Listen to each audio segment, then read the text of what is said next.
Peels, and this is another episode of 3D Printing News Unpeeled, courtesy of 3dprint.com. So today we learned that, well, actually, this was actually live before, and I missed it completely. So did a whole bunch of other people, and I thought it was kind of important. So I thought I'd circle back to this. It was actually released 2 days ago.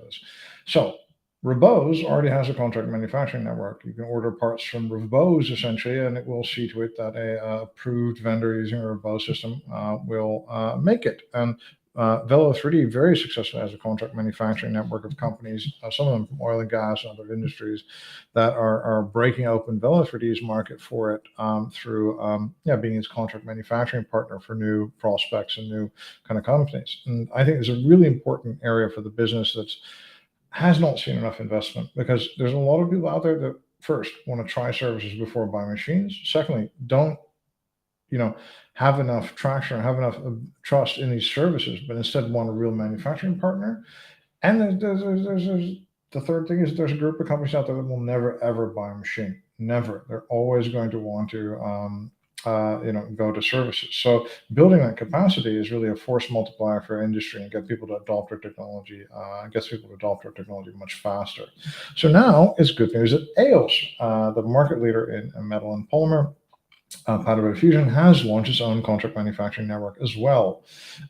It's started in EMEA or Europe, and it has some pretty really high-end names on it. It's got FKM, AirPro, Volume-E, Pankl, Materialize, Oerlikon, Hassenauer and Hester. Like companies like AirPro, for example, most of the guys making the French company that's making 1 million parts a month for Chanel at the moment. Pankl is an engineering automotive company doing a lot of stuff for Formula One. They're amazing.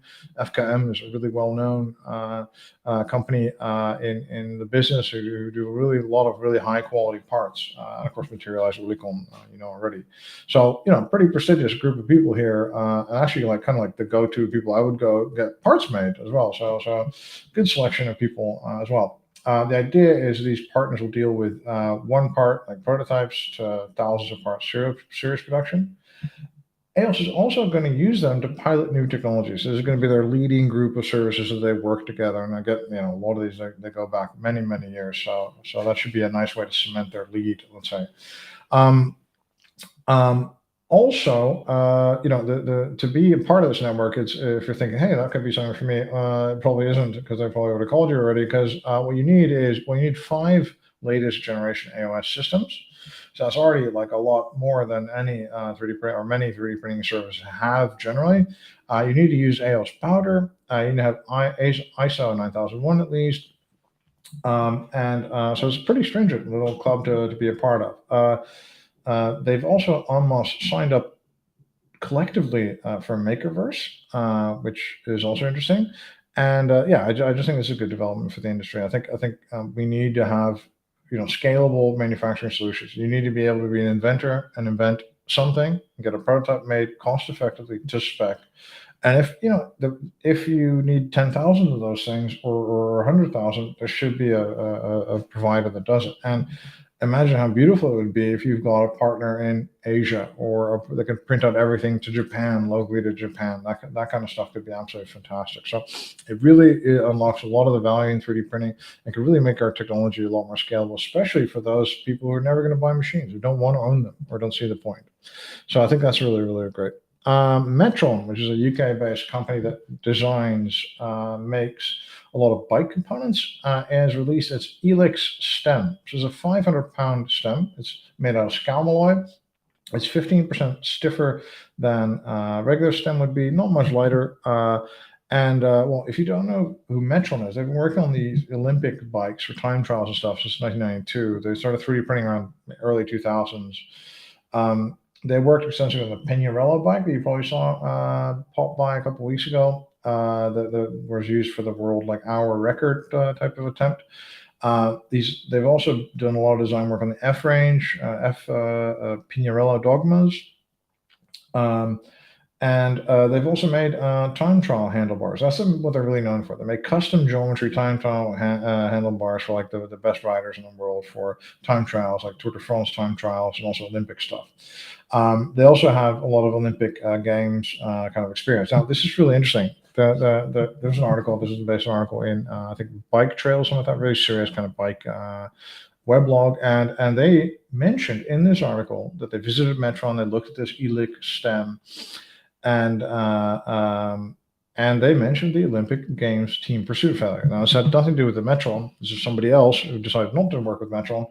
And I don't know if you've read about this, but essentially they did a horrible job on speccing this part and checking up on how to make it. It was really a failure. But if you remember that, in full view of the public and full view of the entire cycling community, especially the track community, which is very much focused on these big events, a 3D printing component failed. So it's interesting to me to note that in the bike industry, we're seeing a lot of small companies innovate with these components. It was interesting to know that those in the know in biking also say, like, well, wait a minute, this 3D printing, it failed at one time for the Australian team pursuit team. Hey, what does it mean for my biking components? I think that's something that needs to be cleared up. And what I love about this is that this part in, you can buy from Metron a complete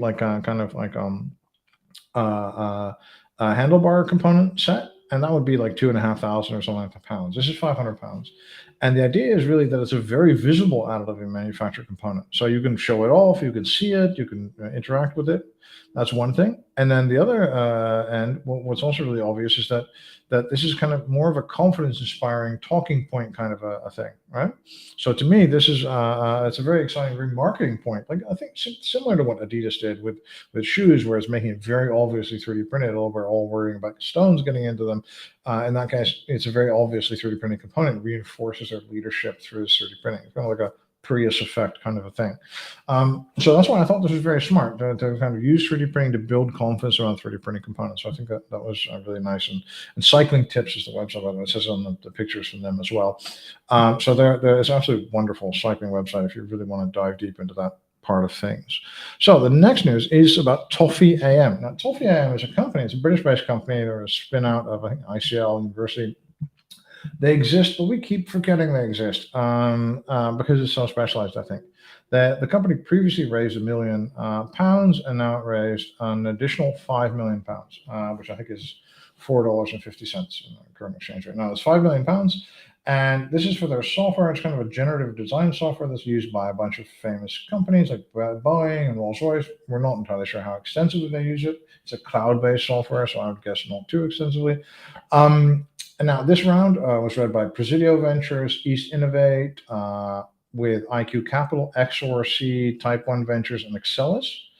And previously, they raised $1 million, so this is another $5 million for them. So what does TofeeAM do? Because this is a software company, and we see a lot of people use and talk about, like, for example, N-topology or Gen3D or any type of other package. We really don't see a lot of buzz or talk about TofeeAM.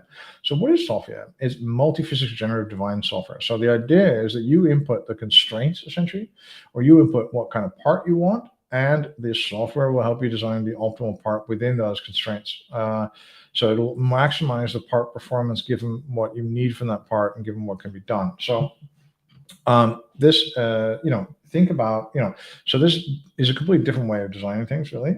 We don't know how this will be adopted by people. We don't know how, who will take to this, right? But think about, like, designing very, very complex systems, like a heat exchanger for an aircraft or a complete cooling system for an engine or something like this. These kind of components, like to holistically be able to design these components and initially speed up the optimization of components could be a huge benefit to the companies using this. So I see some AM venture activity, and I'm not sure if this will work yet. It really does depend on the performance and the utility of these individual complicated, very secretive engineering companies will get from this. But it would be really truly groundbreaking if we change the way we design things by just really looking at constraints and optimizing through algorithms and things, rather than getting the person to literally draw the part. Okay, so thank you very much. I hope you enjoyed this episode. My name is Joris Peels. This is 3D Printing Unpeeled, and thank you for